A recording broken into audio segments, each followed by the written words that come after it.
Hey gang, it's Chris Angel coming at you for another episode of Marketing for the Rest of Us. And in this episode, we're going to talk about taking your lid off. Take your lid off already. Years ago, I read, the 21 Irrefutable Laws of Leadership from John Maxwell. Wow, that was a long time ago now. That was a super flashback. One of the chapters, one of the laws in that book from John Maxwell was the law of the lid. The law of the lid. And in the law of the lid, you have a lid on your potential and your leadership. And as a result, you have a lid on your organization. Or in the case of marketing, you have a lid on your results. Some of you are experiencing a lid on your results in marketing. And what I want to propose is that you are the common denominator. It's not the model. It's not your lack of effort. It's not your lack of patience. It is, in fact, that you have put a lid on your own self-expression. So let's unpack this further. Marketing, as I've said a million times, is you leading a conversation. Now, you can be the perfect student. If let's say you were in one of my programs and you implement my content model to the T, like you're the perfect student. You show up on time. You do the homework on time. You do everything you're asked to do. And you do it for a long time. You do it for 20 episodes, 40 episodes, 100 episodes, and you're still left with but Chris, nothing's happening. Okay, perfect. Exactly. So let's look at that. There are multiple variables that could be. One of which, this is not the topic of this episode, but one of which is that's just not long enough. And most people underestimate how long it actually takes doing something consistently for results to show up. And so most people just abandon ship when, 100 episodes into a show, they didn't get anything. They're like, well, nothing's working. So they leave. They leave the effort, right? They don't make it through the dip. Actually, this is perfect because I was having an exchange with a graduate of one of my programs this morning. She is 43 episodes into her show, and she's like, hey, this isn't working right now, and I'm really frustrated, right? And up to this point, she's felt like the lesson she thinks she's been learning is about patience.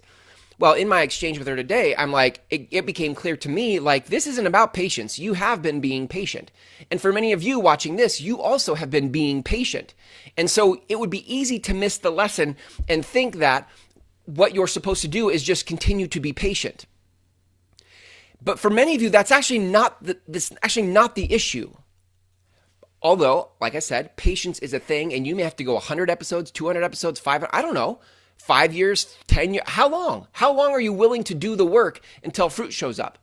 It is interesting. It calls into question what your commitment is to. Is your commitment to a result, or is your commitment to the work and to the people? That's interesting, right? If it's to the work and to the people, and you can do this for the rest of your life for the people, then you'll keep doing it because it's what you're here to do. It doesn't matter if a result shows up in a year, 2 years, 5 years, 10 years, because the work is to support the people. But let's come back now to this particular variable that I'm speaking of in this episode, which is it's not about patience. For many of you, it's about your self-expression. You are not being fully you. In your marketing, you're being very polite. You're being very kind. You're being very safe in your marketing.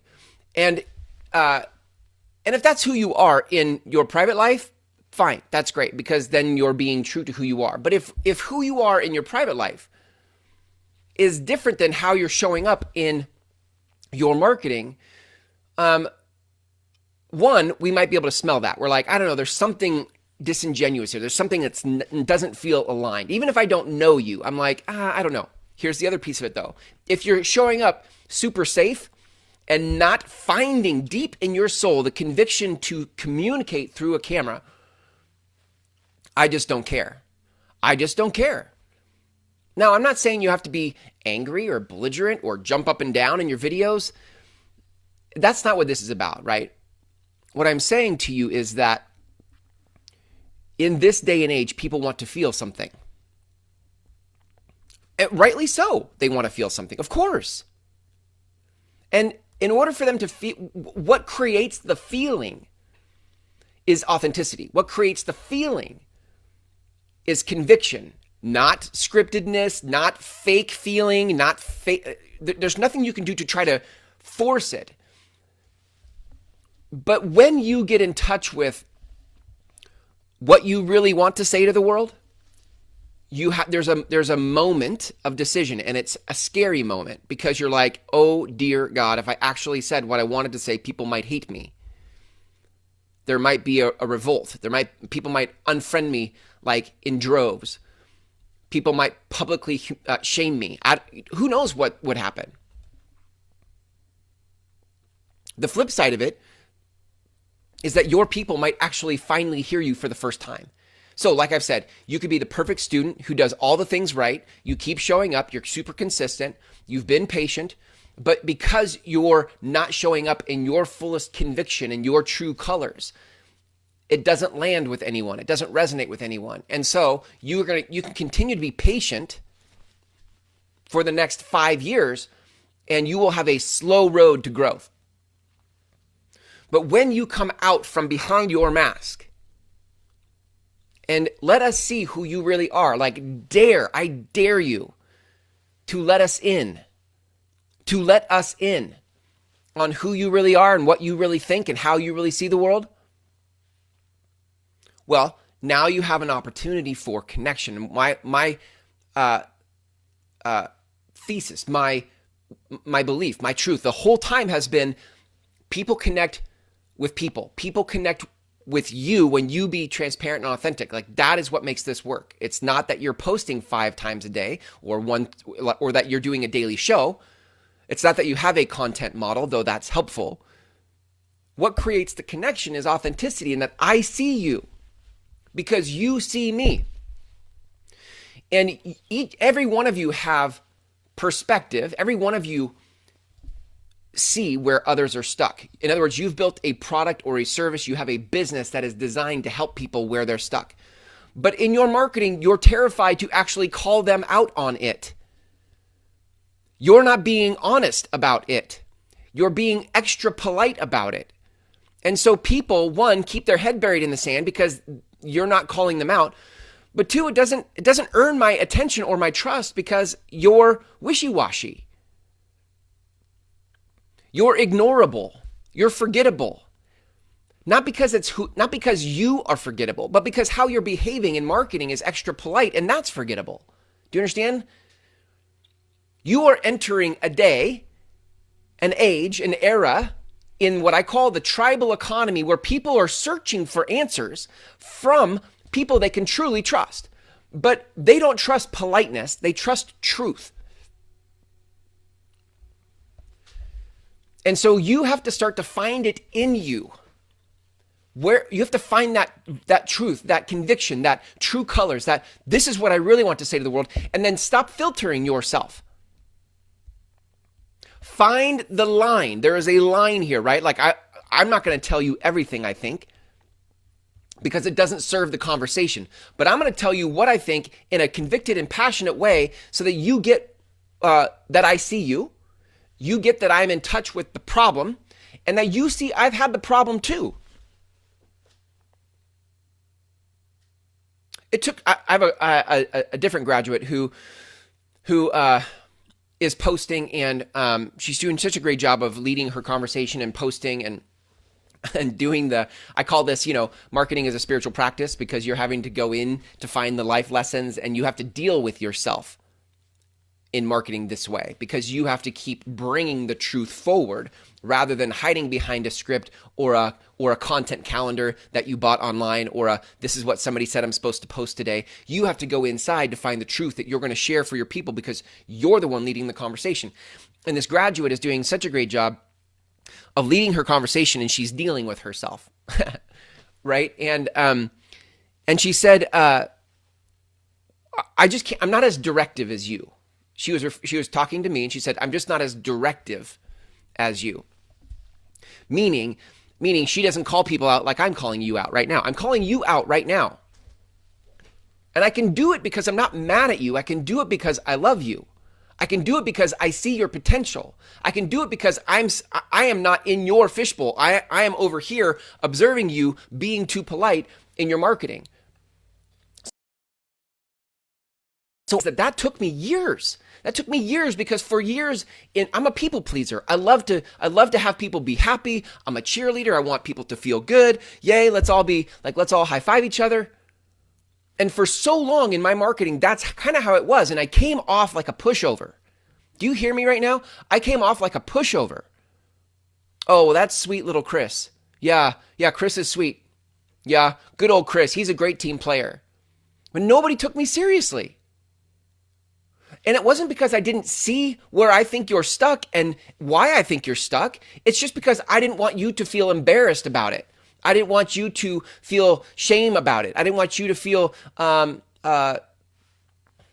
what's the word? I didn't want it to rock your confidence. So I just played the old enabling role in the relationship. And I'm like, hey, everything's going to be okay. You just keep at it. It'll be okay. And in one flavor or another, this was my style of marketing. I'm like, well, if I just show up and be a nice guy and keep encouraging people, maybe that'll do the trick. No, evidently it didn't. Because we all have people in our lives. You know, this is super interesting because most people don't have someone in their life who's willing to tell them the truth. Even their spouse won't tell them the truth because I can say that for myself. Like I choose my battles very carefully at home, right? Because I can't coach my wife and she won't coach me. And that's smart, I think, for the longevity of our marriage, right? But my wife knows me the best of anyone. So if it's not my wife, it's definitely not people around me. They're trying to not step on my toes and they're being super polite about things. So most people don't have someone in their life that can tell them the truth. Consider that your marketing and your message in your marketing, part of what makes it valuable and what has people pay attention and what has people want to work with you is that you're the person in their life that tells them the truth. They're like, I don't know, everybody else is being really polite, but Chris tells me how it is. And at least I can trust what Chris tells me. I can't really tell what anybody else thinks, but at least I can trust what Chris tells me because Chris tells me the truth. And I know Chris does it out of love. I know he's not trying to be mean. I know he's not trying to shame me. I know that Chris sees something that I can't see and he'll tell me. He will tell me. So you can see in marketing, this isn't about patience necessarily. Patience is a part of it. Sure, it's a variable. Yeah, absolutely. But once you're committed to the work, to the slog, to the dip, once you're committed to getting to the other side of the dip, now that's just the bar of entry. Like, congratulations, that's just the price of entry to play the game. But once you have patience, now you can start to add in these other elements of taking the lid off of what you really see and what you really want to say, and saying it in a way that is honest and truthful and direct, and don't mix words. Like, make sure that people understand why they are stuck where they're stuck. This is an important and I would dare say intermediate to advanced distinction in marketing. While most people are trying to check the box called I posted today, I'm telling you there's more to it than that.